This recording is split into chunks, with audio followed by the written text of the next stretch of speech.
Hello students, स्वागत है आपका pi classes bye Sachin Malik में।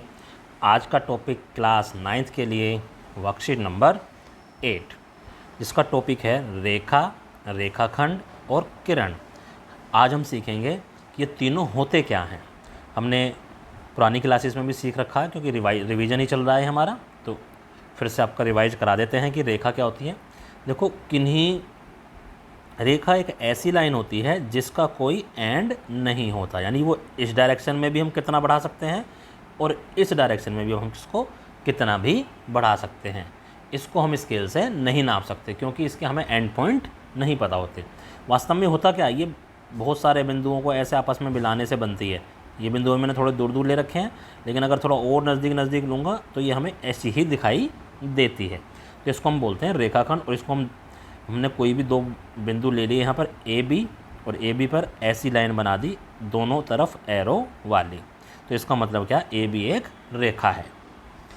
अब रेखाखंड क्या होता है, इसके हमें दोनों बिंदु पता होते हैं। ये रेखा का ही एक भाग है।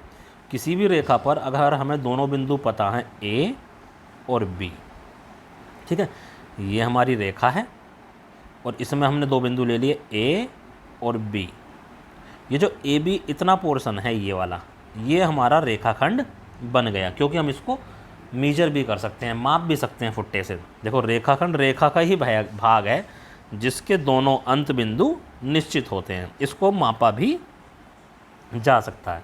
तो जब इसको दिखाएंगे ए बी, तो ऊपर सीधी एक लाइन लगा देंगे, उसमें एरो नहीं लगाएंगे।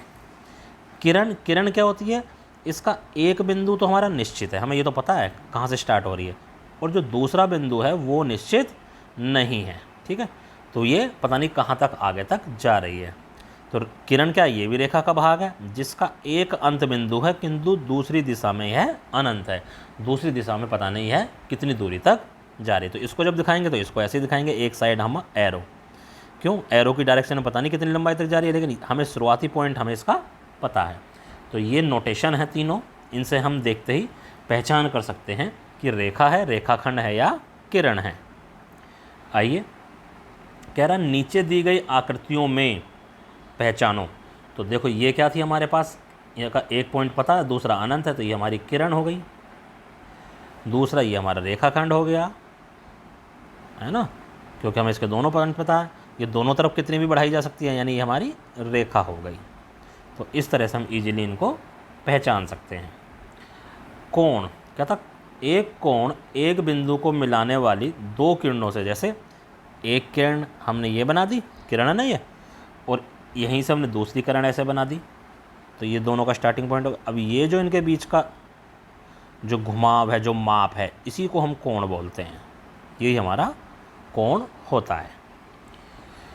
तो देखो, कहता अब जब दो रेखाएं या रेखाखंड, रेखाएं भी हो सकती हैं, रेखाखंड एक दूसरे को प्रतिच्छेद करते हैं, तो जैसे ये बन गया, इस तरह से प्रतिच्छेद करते हैं। इस वाले एग्जाम उसमें दे रखा चित्र में, आइए ऊपर कर लेता हूँ इसको मैं थोड़ा सा और, ताकि आपको और अच्छे से समझ में आ सके।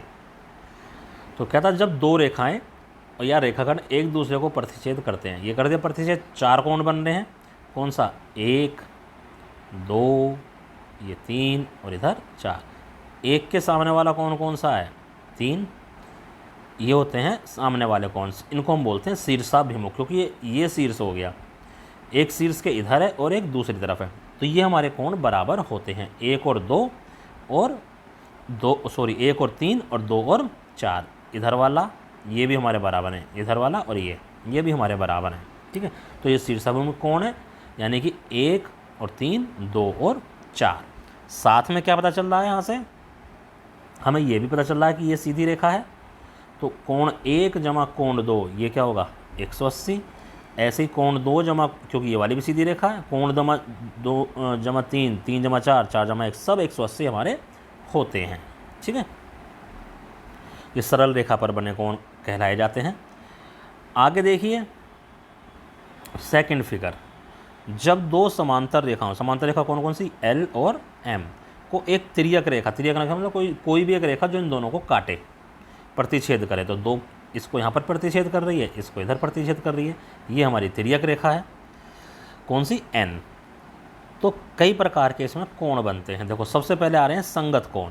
संगत कोण कौन कौन से होते हैं? देखो, जो दिखने में एक जैसे हैं, जैसे कोण 1 और कोण 5 सेम डायरेक्शन में और सेम जगह पर बने हुए हैं, बस फ़र्क इतना है वो ऊपर वाली समांतर रेखा पर है, वो नीचे वाली पर है।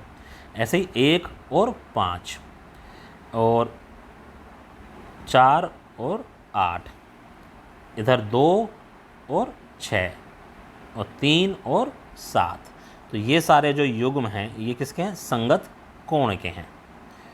आगे अंत एकांतर का मतलब है अंदर, इन समांतर रेखाओं के अंदर, यहाँ की बात हो रही है। तो 3 और 5 ये एकांतर कोण होते हैं हमारे, ठीक है, जो एक ही रेखा के दोनों ओर बनते हैं, एक इधर बन गया और एक इधर बन गया। ऐसे ही 3 और 5 हो गया, और 4 और 6 ये हमारे एकांतर कोण होते हैं, ये भी हमारे बराबर होते हैं। बाह्य एकांतर कोण जैसे 1 और ये 7 बाहर की तरफ देखेंगे, यानी कि अब अंदर नहीं देखना, ये कुछ नहीं देखना अब हमें। तो 1 और 7, 2 और 8 ये हमारे बाह्य एकांतर कोण होते हैं। अब कहता है जो तिर्यक रेखा है, ये अंदर की बात हो रही है अभी सारी कुछ। जैसे ये हमारी तिर्यक रेखा, इसके जो एक साइड जो कोण बन रहे हैं, ये 4 बन रहा है और ये 5 बन रहा है, इन दोनों का योग 180 होता है। 4 + 5 180। ऐसे इधर वाले 3 और 6 इनका भी 180 होता है। क्या तिर्यक छेदी रेखा द्वारा एक ही ओर बने अंतकोणों का युग्म, जो एक ये जो बन रही है अंतकोण, ये जो अंतकोण है इनका युग्म कोण संपूरक होता है। और बाह्य कोण वाला भी संपूरक ही होता है, ठीक है बेटा, इस चीज़ को ध्यान रखना। ये 1 और 8 ये भी संपूरक ही होता है, हालांकि उसकी हमें ज़्यादा ज़रूरत नहीं पड़ती है। तो इस तरह से देखो, ये तो मैं फिगर करके दे, ये वाला जो फिगर दे रखा है करके दे रखा है, इसमें समांतर रेखाएं ऐसे बना दी और ये तिर्यक रेखाएं इस तरह से बना दी। तो कहता है कोण 1 यानी ये वाला कोण, ठीक है, कोण 1 115 है, तो कोण 2 ज्ञात कीजिए, ठीक है। तो कोण 2 हमारा इधर है, 1 + 2, देखो इस वाले की हेल्प से 1 + 2 180 हो गया। तो 1 + 2 बराबर 180, 1 हमें 15 है, 115 जमा कोण 2 बराबर 180। 115 को उधर ले जाएंगे, 180 में से घट जाएगा तो क्या आ जाएगा? 65। अब कोण 3, देखो कोण 1 और कोण 3 ये शीर्षाभिमुख कोण हमने यहाँ करे थे, तो ये भी 65 हो गया। अब कोण 5, ठीक है, देखो कोण 3 जो है कोण 5 के बराबर होगा, क्यों? बाह्य, ये वाले बाह्य एकांतर कोण, ठीक है ना, इसके इधर, ठीक है, ये भी 65 हो गया। अब कोण 8, तो कोण 2 हमने निकाल लिया, कोण 2 ये था, तो कोण 8 ये भी बाह्य एकांतर कोण के बराबर आ गया, तो ये भी हमारा 65 ही हो गया। इसका मतलब ये चारों के चारों कोण हमारे 65 डिग्री आ गए। तो इस तरह से हमारी वर्कशीट कंप्लीट होती है। इसको अपनी कॉपी में साफ साफ करिए और अपने टीचर को व्हाट्सएप पर सेंड करिए। धन्यवाद।